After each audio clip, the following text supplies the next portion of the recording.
आज मैं जिस केस के बारे में बात करूंगा वो केस किसी आम शख्स का नहीं है बल्कि एक मॉन्स्टर का है, एक सीरियल किलर का है जिसका नाम है Jeffrey Dahmer. Jeffrey Dahmer was born on 21 May 1960 in Milwaukee Wisconsin. Jeffrey को एक मिलवॉकी कैनिबल भी कहा जाता है। जेफरी के फादर का नाम था लायनल हर्बर्ट डामर जो कि एक रिसर्च केमिस्ट थे। जेफरी की मदर का नाम था जॉयस एनेड डामर जो कि एक टेलीटाइप मशीन इंस्ट्रक्टर थी। जेफरी के फादर को अपने काम की वजह से कई बार घर से दूर रहना पड़ता था, जिसकी वजह से दोनों हस्बैंड वाइफ्स के बीच कई बार फाइट्स भी होती थी। और इन्हीं सब के बीच जेफरी और उसके छोटे भाई डेविड को बहुत ही नेग्लेक्टेड फील होता था। जेफरी की मॉम को उसके हस्बैंड की अटेंशन चाहिए थी जो कि लायनल उसे बिल्कुल भी नहीं दे पा रहा था, जिसकी वजह से वो डिप्रेशन में भी थी और इसी के चलते एक बार उन्होंने सुसाइड अटेम्प्ट करने की भी कोशिश की थी। What were you in business? I was going to Marquette for my master's in analytical chemistry at that time. You played tennis at the University of Wisconsin, yes, right? later. Before I went to Marquette, I spent 4 years at the University of Wisconsin and played tennis there. And what was your profession when he was growing up? Analytical chemist and graduate student. In Milwaukee? In Milwaukee and later at Iowa State University. As I remember from the book, your wife had difficult pregnancy with Jeff, right? Very difficult, yes. She would spasm, her jaw would go sideways, and we would walk her around and around. My mother and father would do the same. He was firstborn? Yes. Nothing seemed to help until we would have to call a doctor and administer barbiturates. And Jeffrey school में बहुत ही शाय type का student हुआ करता था। उसके ज़्यादा दोस्त भी नहीं थे। बचपन से ही उसका डेड एनिमल्स में इंटरेस्ट बढ़ने लगा था। जेफरी उन मरे हुए जानवरों को अपने घर के पीछे ही डाइसेक्ट करता था और उन्हें वहीं पे प्रिजर्व करके रखता था। we found out that he had been collecting at the age of 12 to 14, you know, when your hormones are raging, puberty. He was collecting dead animals, roadkill, riding around the rural roads and collecting them in bags. His mother didn't know, I didn't know, and apparently none of his playmates knew. 14 साल की उम्र में ही Jeffrey ने शराब पीनी शुरू कर दी थी। वो स्कूल जाते वक्त भी अपनी जैकेट के अंदर शराब की बोतल छुपा कर ले जाता था। जब जेफरी के दोस्त ने उससे पूछा तो उसने अपने दोस्त को भी यही कहा कि वो जो शराब पीता है वो उसकी मेडिसिन है। जेफरी अपने स्कूल में एक एवरेज स्टूडेंट कंसिडर किया जाता था। वक्त के साथ जेफरी को रियलाइज़ हुआ दैट ही वॉज होमोसेक्सुअल, वो गे है। जब वो छोटा था तो वो अपने एक दोस्त के साथ रिलेशनशिप में भी था, हालांकि उन दोनों के बीच कभी ऐसी कोई सेक्सुअल एक्टिविटी नहीं हुई थी। वो ऐसे फैंटेसाइज भी करने लगा था कि उसका अपने मेल पार्टनर पर पूरा कंट्रोल है और वो बहुत ही डोमिनेटिंग है अपने मेल पार्टनर के प्रति। वो मास्टरबेट करते वक्त भी जानवरों को डाइसेक्ट करने के बारे में सोचता था और धीरे धीरे वो जानवर इंसान में बदल गए। जेफरी जब 16 साल का हुआ तो उसे अपने घर के पास से एक जॉगर जाते हुए दिखा and he found him attractive. एक दिन जेफरी ने अपने हाथ में बेसबॉल बैट लिया और सोचा मैं इस जोकर पर वार करूंगा और अपनी सेक्सुअल फैंटेसीज पूरी करूंगा। लेकिन खुशकिस्मती से वो जोकर उस दिन जेफरी के घर के पास से नहीं गुजरा था। बाद में जेफरी ने एडमिट भी किया था कि ये उसका फर्स्ट अटेम्प्ट था किसी पर अटैक करने का। हाई स्कूल ग्रेजुएट करने से थोड़े दिन पहले जेफरी के एक टीचर ने उसे पार्किंग लॉट में बैठे बियर पीते हुए देख लिया था और जब उसके टीचर ने जेफरी को यह मैटर रिपोर्ट करने की बात की तो जेफरी ने अपने टीचर से कहा कि उसके घर में काफ़ी प्रॉब्लम्स चल रही है, वो इन सब से काफ़ी परेशान रहता है, इसलिए वो ये सब शराब वगैरह पीता है। 24 जुलाई साल 1978 को जेफरी के पेरेंट्स का डिवोर्स फाइनलाइज हो गया था और जॉयस को यानी कि जेफरी की माँ को उसके छोटे भाई डेविड की कस्टडी मिल गई थी। जेफरी ने जो अपना पहला मर्डर किया था वो किया था साल 1978 में, अपनी ग्रेजुएशन कंप्लीट करने के 3 हफ्ते बाद। और जो उसका पहला शिकार बना था वो था स्टीवन मार्क हिक्स। 18 जून को उसे एक हिचहाइकर मिला था जो कि 19 साल का था। जेफरी किसी तरीके से शराब पिलाने के बहाने स्टीवन को अपने घर पे ले गया। स्टीवन ने उसे अपनी तरफ काफ़ी अट्रैक्ट किया था। कुछ देर बात करने के बाद और शराब पीने के बाद स्टीवन वहाँ से कॉन्सर्ट के लिए निकलना चाहता था, लेकिन जेफरी उसे वहाँ से नहीं जाने देना चाहता था। तो जेफरी ने गुस्से में आकर 4.5 किलो के डंबल से उसके ऊपर वार कर दिया और जैसे ही स्टीवन थोड़ा अनकॉन्शियस हो गया जेफरी ने उसे मौत के घाट उतार दिया और फिर उसने उसकी लाश के पास ही मास्टरबेट किया। कुछ घंटे बाद जेफरी उसकी बॉडी को अपने बेसमेंट में ले गया और वहीं पे उसे डाइसेक्ट करने लगा। उसने उसकी लाश को काट के अपने बैकयार्ड में ही दफना दिया था। उसने उसके फ्लैश को एसिड में डालकर अपने टॉयलेट में ही फ्लश कर दिया। Maybe I felt I had no control as a child or young adult, and that got mixed in with my sexuality, and I ended up doing what I did was my way of feeling in complete control, at least for that situation, creating my own little world where I had the final say, where I could completely control a person that I found physically attractive, and keep them with me as long as possible. Steven Hicks का murder करने के 6 हफ्ते बाद Jeffrey के father अपनी fiance के साथ घर आते हैं और वो जेफरी का एडमिशन ओहायो स्टेट यूनिवर्सिटी में करा देते हैं। अपने शराब पीने की लत की वजह से जेफरी के जो ग्रेड्स थे वो भी डाउन हो गए थे और वो अपनी पढ़ाई पे बिल्कुल भी ध्यान नहीं दे पा रहा था। जेफरी के फादर लायनल चाहते थे कि वो कॉलेज जाए और अपनी पढ़ाई पे पूरा ध्यान दे, लेकिन जेफरी ने अपने फर्स्ट सेमेस्टर शुरू होने से 3 महीने पहले ही कॉलेज से ड्रॉप आउट कर लिया था और फिर उसके फादर ने उसे आर्मी में भर्ती करवा दिया। वो जुलाई 1979 से मार्च 1981 तक आर्मी में ही था, यानी कि 2 साल उसने आर्मी में ही काम किया, लेकिन अपने अल्कोहल कंजम्पशन की वजह से उसे आर्मी से भी निकाल दिया गया। बाद में एक सोल्जर भी सामने आया था और उसने जेफरी पर यह आरोप लगाया था कि उसने उसे ड्रग दिया और उसका रेप किया, वो भी एक बार नहीं बल्कि 8 से 10 बार। उस सोल्जर ने बताया कि वो उसका रेप करने से पहले उसे मारता भी था। जेफरी फिर वापस ओहायो आ जाता है और अपनी स्टेप मॉम और डैड के साथ ही रहने लगता है, लेकिन जेफरी की शराब पीने की आदत दिन पर दिन बढ़ती ही जा रही थी और उसी चीज़ से परेशान आकर लायनल उसे उसकी दादी के पास भेज देते हैं। वहाँ भेजने का कारण सिर्फ यही होता है कि शायद माहौल चेंज होने की वजह से और अपनी दादी के पास रहने की वजह से उसकी जो शराब की लत है वो छूट जाए। लायनल सिर्फ यही चाहता था कि जेफरी अपनी जिम्मेदारियों को समझे। 2 साल तक जेफरी के पास कोई नौकरी नहीं होती, वो अपना गुजारा सिर्फ उन्हीं पैसे से कर रहा होता है जो उसकी दादी उसे दे रही होती है। अगस्त 8, 1982 जेफरी को अरेस्ट भी किया गया एक पार्क में अपनी बॉडी एक्सपोज करने के लिए पब्लिक के सामने, जहाँ पे औरतें और बच्चे भी शामिल थे। 1985 में जेफरी ने gay bars and gay bath houses में भी जाना शुरू कर दिया था, जो कि उसे एक रिलैक्सिंग प्लेस लगती थी। वहाँ पे वो अपने मेल पार्टनर्स के साथ सेक्स करता था, बट वो धीरे धीरे अपने मेल पार्टनर से फ्रस्ट्रेट भी होने लग गया था। वो सिर्फ उन लोगों को एक सेक्स ऑब्जेक्ट की तरह देखता था और जैसे कि मैंने पहले भी कहा था कि वो अपने पार्टनर पर पूरा कंट्रोल चाहता था, तो वो उन्हें स्लीपिंग पिल्स देता और उनके बेहोश हो जाने पर अपनी फैंटेसीज पूरी करता। लेकिन वहाँ का जो प्रशासन था उनको जेफरी की इन हरकतों के बारे में पता लग गया था, इसलिए उन्होंने जेफरी की मेंबरशिप कैंसिल कर दी। लेकिन जेफरी अपनी हरकतों से बाज नहीं आया और उसने बाथ हाउसेस की जगह अब होटल्स में जाना शुरू कर दिया था। 20 नवंबर 1987 को उसका एक 25 साल के लड़के स्टीवन तुमोय से एनकाउंटर होता है, जो कि उसका सेकंड विक्टिम बना था। गे बार से उसे होटल रूम ले जाने के बाद जब जेफरी सुबह उठा तो उसे स्टीवन की लाश अपने बगल में पड़ी हुई मिली और उसके शरीर पर भी चोट के निशान साफ साफ दिख रहे थे। लेकिन जेफरी का यहाँ पर यह कहना है कि स्टीवन हिक्स की तरह स्टीवन तुमोय का मर्डर अनप्लान्ड था। ये सब होने के बाद जेफरी ने स्टीवन की लाश एक सूटकेस में भरी और होटल रूम से अपनी दादी के घर पे ले गया और फिर उसने स्टीवन की लाश को काटना शुरू किया और एक ट्रैश बैग में भर दिया। लेकिन उसने स्टीवन का सर फिर भी अपने पास एक ब्लैंकेट में रैप करके रखा ताकि वो मास्टरबेशन के लिए उस सर को इस्तेमाल कर सके। जेफरी का तो यहाँ पर यही कहना था कि स्टीवन हिक्स के मर्डर होने के लगभग 10 साल बाद जेफरी ने इस मर्डर को अंजाम दिया था। स्टीवन तुमोय के मर्डर के 2 महीने बाद जेफरी को एक 14 साल का मेल प्रोस्टिट्यूट मिलता है जिसका नाम था जेम्स टॉकस्टेटर। जेफरी ने जेम्स को उसकी न्यूड पिक्चर्स लेने के बहाने वो उसे अपनी दादी के घर पे ले गया और उसे ड्रग देकर गला घोंटकर उसे वहीं पे मार दिया। बाकी विक्टिम्स की तरह जेफरी ने जेम्स की बॉडी को भी पहले काटा और फिर उसे ट्रैश बैग में भरकर फेंक दिया। 24 मार्च 1988 को जेफरी एक 22 साल के बाइसेक्सुअल लड़के रिचर्ड गुरेरो से एक गे बार के बाहर मिलता है। उसने रिचर्ड को $50 ऑफर करे उसके साथ रात गुजारने के लिए। बाकी विक्टिम्स की तरह जेफरी ने सेम पैटर्न फॉलो करते हुए रिचर्ड को भी मार दिया। उसने पहले उसे स्लीपिंग पिल्स दी, उसका गला घोटा और फिर उसकी बॉडी को डाइसेक्ट करके उसे ट्रैश बैग में भर के उसे भी फेंक दिया। जेफरी कहीं ना कहीं जानता था कि वो गलत कर रहा है, लेकिन वो फिर भी इन किलिंग्स को अंजाम दे रहा था। Because of his sexual fantasies Jeffrey सही और गलत में फर्क करना बिल्कुल भूल चुका था।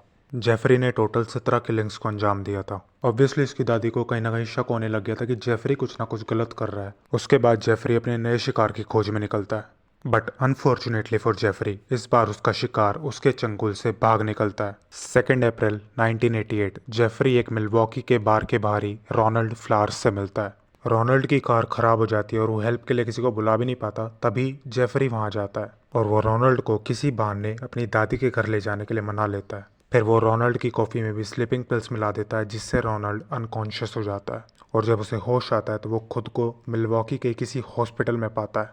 वो देखता है कि उसके शरीर पर काफ़ी सारे चोट के निशान हैं और उसके पैसे और ब्रेसलेट भी गायब है। तभी वो पुलिस के पास जेफरी की कंप्लेन करने जाता है और वो उन्हें बताता है कि कैसे जेफरी ने उसे ड्रग दिया और उसके काफ़ी सारे सामान भी गायब है। पुलिस रोनाल्ड के साथ जेफरी की दादी के घर पे जाती है, जहाँ पे जेफरी की दादी दरवाज़ा खोलती है। फिर पुलिस जेफरी की दादी को सब कुछ बताती है, जिससे जेफरी की दादी काफ़ी चौंक जाती है और उन्हें इस बात पे बिल्कुल भी यकीन नहीं होता कि जेफरी ऐसा कुछ कर सकता है। फिर पुलिस जब छानबीन करती है तो उन्हें ऐसा कुछ भी नहीं मिलता जिससे जेफरी पर शक किया जा सके। अब जेफरी की दादी जेफरी की हरकतों की वजह से काफ़ी परेशान होने लगी थी। एक तो उन्हें अपने बेसमेंट में से काफ़ी स्मेल भी आने लगी थी, ऊपर से रोज़ जेफरी का घर पे लेट आना और रोज़ कोई ना कोई नए बहाने बनाना। तो जेफरी की दादी उससे परेशान होकर उसे फाइनली घर से जाने के लिए कह देती है। जेफरी को एक नया अपार्टमेंट मिल जाता है, जहाँ पे वो 25 सितंबर को शिफ्ट कर जाता है, लेकिन अपने नए अपार्टमेंट में शिफ्ट होने के 2 दिन बाद ही उसे अरेस्ट कर लिया जाता है, एक 13 साल के बच्चे को सेक्सुअली असॉल्ट करने के जुर्म में। जिसके बाद वो 1 हफ्ता जेल में रहता है और उसे बेल मिल जाती है और वो रिहा हो जाता है। जेल से रिहा होने के 2 महीने बाद यानी कि 25 मार्च 1989 को जेफरी का सामना होता है अपने 5th विक्टिम से, जो कि एक 24 साल का एस्पायरिंग मॉडल था जिसका नाम था एंथनी सीयर्स। और उसके साथ भी उसने सेम वही चीज़ की जो अपने बाकी विक्टिम्स के साथ की थी, यानी कि पहले उसने उसके साथ सेक्स किया और फिर उसे मार दिया। जेफरी को एंथनी काफ़ी अट्रैक्टिव लगा था, इसलिए उसने उसका सर अपने पास संभाल के रखा। उसके बाद 23 मई 1989 को उसको 1 साल हाउस ऑफ करेक्शन और 5 साल प्रोबेशन की सज़ा सुनाई गई और 1 साल बाद उसे पैरोल मिल जाती है और वो जेल से रिहा हो जाता है। और 1990 में वो ऑक्सफोर्ड अपार्टमेंट में शिफ्ट हो गया, जो कि एक बहुत ही हाई क्राइम एरिया था। और फिर इसी अपार्टमेंट में वो अपने 6th विक्टिम को मारता है, जिसका नाम था रेमंड स्मिथ, जो कि एक 32 साल का मेल प्रोस्टिट्यूट था। और उसका सर भी वो एंथनी सीयर्स के सर के साथ संभाल के रखता है। उसने एक पोलरॉइड कैमरा खरीदा और उससे अपने विक्टिम्स की अलग अलग पोजीशंस में फ़ोटोज़ लेने लगा। उसके बाद उसने 27 साल के एडवर्ड स्मिथ को अपने अपार्टमेंट में ड्रग देकर मार दिया और उसका स्केलेटन उसने कई महीनों तक फ्रीजर में रखा। उसके बाद उसने उसका स्केलेटन फ्रीजर में से निकाल के ओवन में रखा, जिसके बाद वो वहीं पे एक्सप्लोड हो गया। एडवर्ड स्मिथ का मर्डर करने के बाद वो 22 साल के शिकागो में रहने वाले अर्नेस्ट मिलर से मिलता है। उसने उसे 2 स्लीपिंग पिल्स दी और उसे भी मौत के घाट उतार दिया। बॉडी को काटते वक्त वो अपने विक्टिम से बातें भी करता था। उसके बाद उसने मिलर का लिवर, हार्ट, बाइसेप्स एक प्लास्टिक बैग में भरा और उसे फ्रीज़र में रख दिया और बाकी के बचे हुए फ्लैश को उसने बॉयल करा और फिर उसे खाया। इसलिए मैंने वीडियो के शुरू में कहा था कि इसे मिलवॉकी कैनिबल भी कहा जाता था। Not because I was angry with them, not because I hated them, but because I wanted to keep them with me. And as my obsession grew, I was saving body parts such as skulls and skeletons, and eventually I did turn to cannibalism. फिर 24 सितंबर को वो 22 साल के David Thomas से मिलता है। फिर वो उसके साथ ड्रिंक्स लेता है जिसमें उसने स्लीपिंग पिल्स मिलाई होती है, लेकिन वो उसकी तरफ अट्रैक्ट नहीं होता, उल्टा वो डरता है कि कहीं वो उठ ना जाए, होश में ना जाए, और वो फिर उसे भी मार देता है। उसके बाद 5 महीने तक वो कोई भी मर्डर नहीं करता है। उसके बाद वो 1991 में फिर से लोगों को मारने के लिए उतरता है। आप देख सकते हैं कि जेफरी सोसाइटी के लिए कितना बड़ा खतरा था। फेब 1991 में वो 17 साल के कर्टिस स्ट्रॉटर से मिलता है, जो कि एक बस स्टॉप के पास उसे मिला था। फिर वो उसे ड्रग देता है, उसके हाथ पीछे बांधता है और उसे भी गला घोंटकर मार देता है। आपने शुरू से एक चीज़ नोटिस की होगी कि जेफरी ने अब तक सारे यंगस्टर्स को ये अपना निशाना बनाया। जेफरी अब रुकने का नाम नहीं ले रहा था और वो अपने शिकार को ऐसे ही बड़ी बेरहमी से मारते ही जा रहा था। 7 अप्रैल 19 साल का एरिल लिंडसी, 24 में 31 साल का टोनी ह्यूगिस, 27 में 14 साल का कॉनर एक्क, 30 जून 20 साल का मैट टर्नर, 5 जुलाई 23 साल का जेरेमिया, 15 जुलाई 23 साल का ओलिवर लेसी, एंड फाइनली 19 जुलाई 25 साल का जोसेफ ब्रेडॉफ्ट। ये सब थे जेफरी डामर के total 17 victims. He was literally a monster. जैसे कि मैंने पहले कहा था कि पुलिस ने इस केस में बहुत लापरवाही बरती।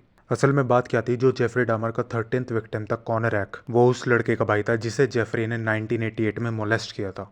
हुआ ये था कि जब जेफरी कॉनर एक्क को अपने बेडरूम में लाया तो उसने टोनी ह्यूगिस की लाश जेफरी के बेडरूम में देख ली, जिसे उसने 3 दिन पहले मारा था। बट उसने इस बात का पता जेफरी को नहीं लगने दिया। जेफरी उसे स्लीपिंग पिल्स देके अपने लिए शराब की बोतल खरीदने चले जाता है, लेकिन जब वो वापस आ रहा था तो उसने कॉनर एक्क को 3 औरतों से बात करते हुए देख लिया था। फिर जब वो उन तीनों वुमेन्स को अप्रोच करता है और उन्हें बताता है कि कॉनर एक्क उसका फ्रेंड है और उसे वापस अपने साथ उस अपार्टमेंट में ले जाने की कोशिश करता है, बट तब तक बहुत देर हो चुकी थी क्योंकि उन औरतों ने पुलिस को फ़ोन कर दिया था। फिर पुलिस के पहुंचने पर जेफरी उनसे कहता है कि कॉनर एक्क उसका 19 साल का बॉयफ्रेंड है फिर जेफरी उनसे कहता है कि कॉनर रैग ने बहुत ज़्यादा दारू पी रखी है, इस वजह से उसे इतना होश नहीं है। बट उन्हें ये चीज़ कहाँ पता कि ये स्लीपिंग पिल्स का असर है। और फिर पुलिस ने यहाँ पे इतनी स्टूपिड चीज़ की कि कॉनर रैग को जेफरी के ही हवाले कर दिया, वो भी बिना किसी छानबीन के। और फिर आगे आप समझ ही गए होंगे कि क्या होता है, कॉनर रैग जेफरी के हाथों मारा जाता है। अगर पुलिस अपना काम यहाँ पे ठीक से करती तो शायद आज 14 साल का कॉनर रैग जिंदा होता और जो आगे के 4 खून हुए थे वो भी ना होते। जेफरी बहुत ही पहले पकड़ा जाता, लेकिन इस पूरे केस में पुलिस ने इतनी लापरवाही बरती कि मैं क्या ही बोलूँ। लेकिन अब जेफरी के गुनाहों का अंत होने वाला था, क्योंकि अब फाइनली जेफरी अरेस्ट होने वाला था।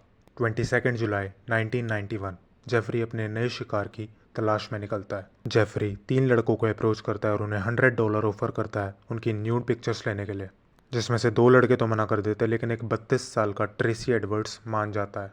जब वो ट्रेसी को अपने अपार्टमेंट में लाता है तो अंदर एंटर करते ही ट्रेसी काफ़ी सारे हाइड्रोक्लोरिक एसिड के बॉक्सेस ज़मीन पर पड़े हुए देखता है, जिसके बाद उसे थोड़ा अजीब सा लगता है, लेकिन जेफरी कोई बहाना बना देता है। और जब वो उसे अपनी फ़िश देखने के लिए कहता है तो जेफरी उसके हाथ अपने हैंडकफ से बांध देता है, लेकिन वो पूरी तरीके से उसके हाथ नहीं बांध पाता।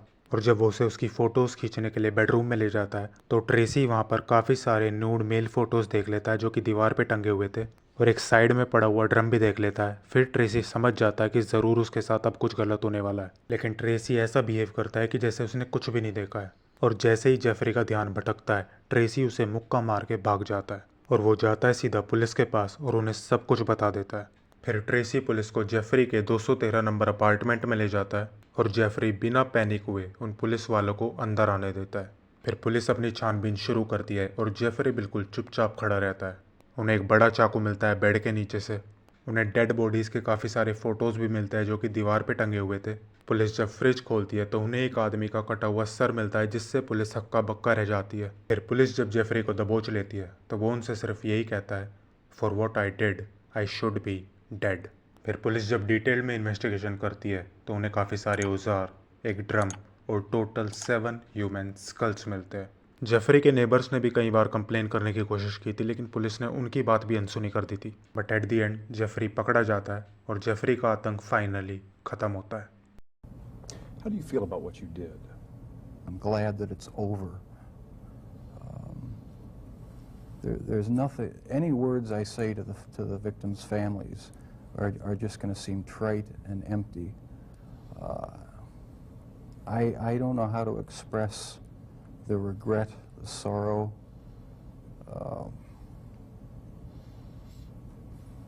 that I feel for what I've done for their sons.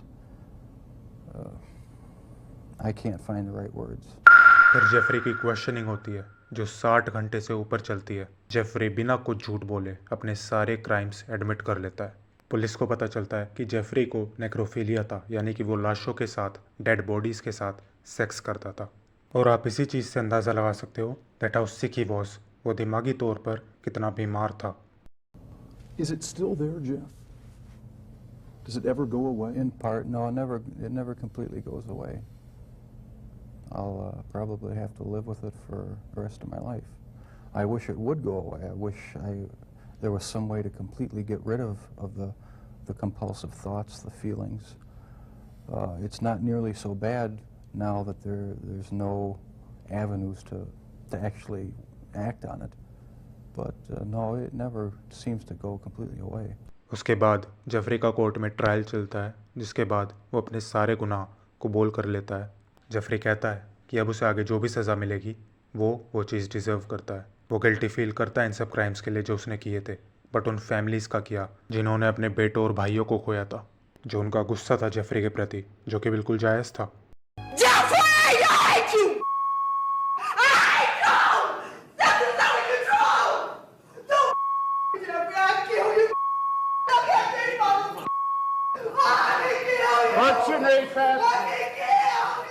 Once order was restored, Dahmer spoke publicly for the first time. I feel so bad for what I did to those poor families, and I understand their rightful hate.